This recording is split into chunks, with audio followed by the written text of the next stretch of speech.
Ka-wonder, isa ka rin ba sa natakam sa viral soup ng Maynila?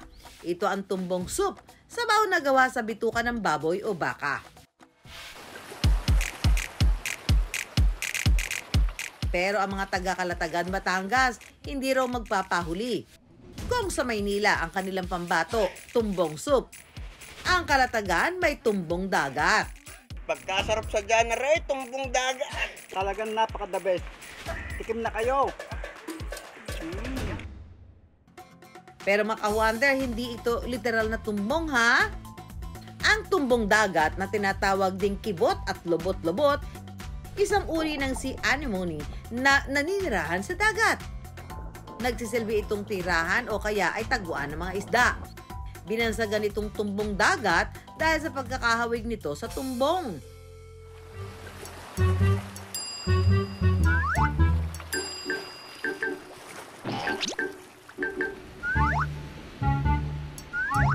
Kuya Empoy, anong ginagawa mo dyan? Hindi tayo nandito para mag-relax.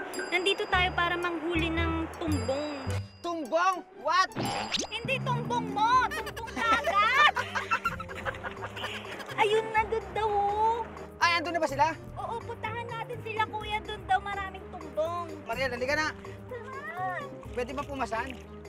Joke lang. Bibigat ba ako? Halika na.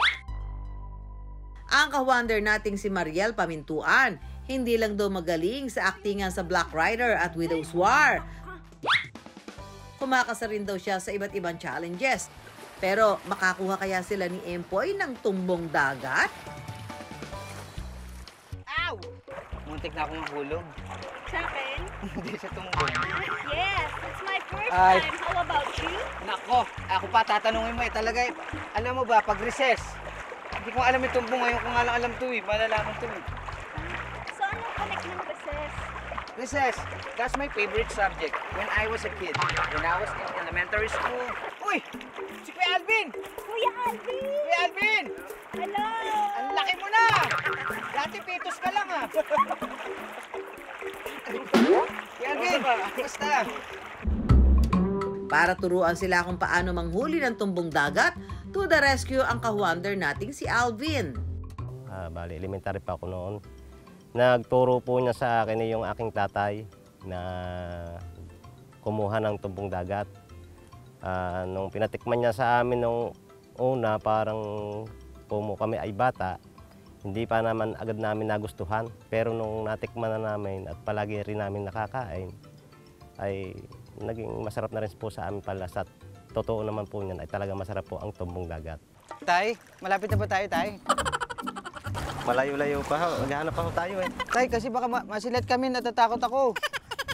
Tay! Ito po, meron na po tayo nakita. Alin doon? Ba't pinupupo mo yung anak mo? Sa pagkuha ng tumbong dagat, kailangan itong dakmain.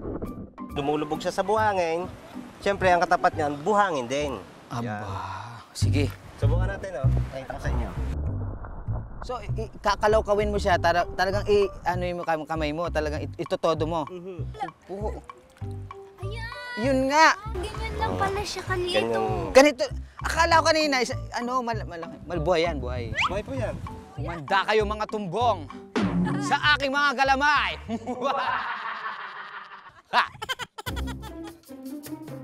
O Empoy, it's your time to shine. Ikaw naman ang kumuha ng tumbong dagat. Mga ka-wonder, para sa inyo lahat to. Kaya-kaya mo yan.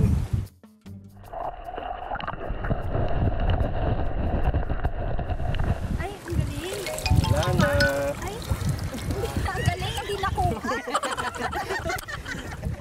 Dito, meron. Meron yan. Ay, Sa tapat ayun na mo, yan, oh. ayun. Gagalingan ko talaga, Mariel, kasi malalim na to. First step, buhangin. Tama yan. Mariel, buhangin. Pakita nyo yan, guys, ha?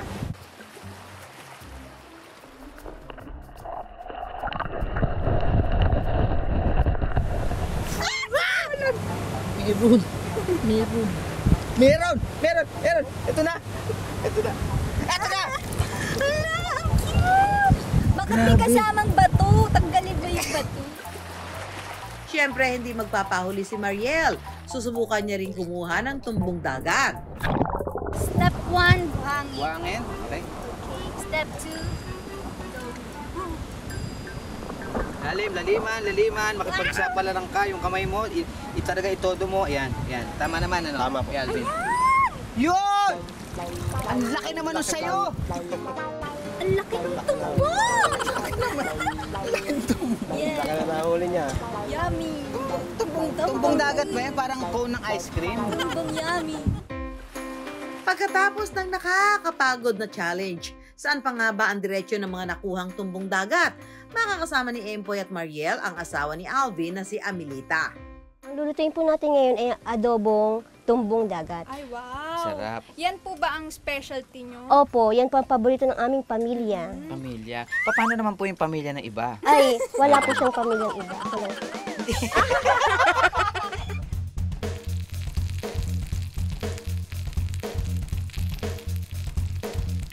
Hindi, kanina talaga habang hinuhuli natin, di ba? Parang ang hirap niya, no?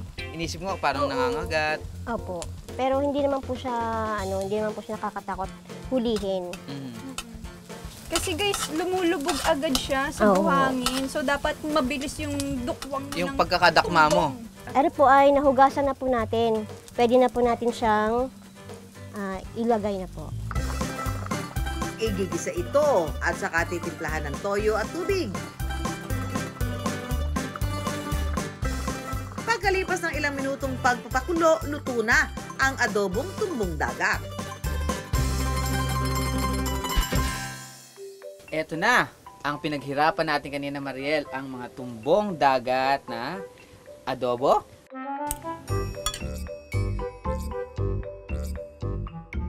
Nasa siyang alimango na tahong, na tulya, na talaba. No. Parang lasang aligi siya na parang tahong.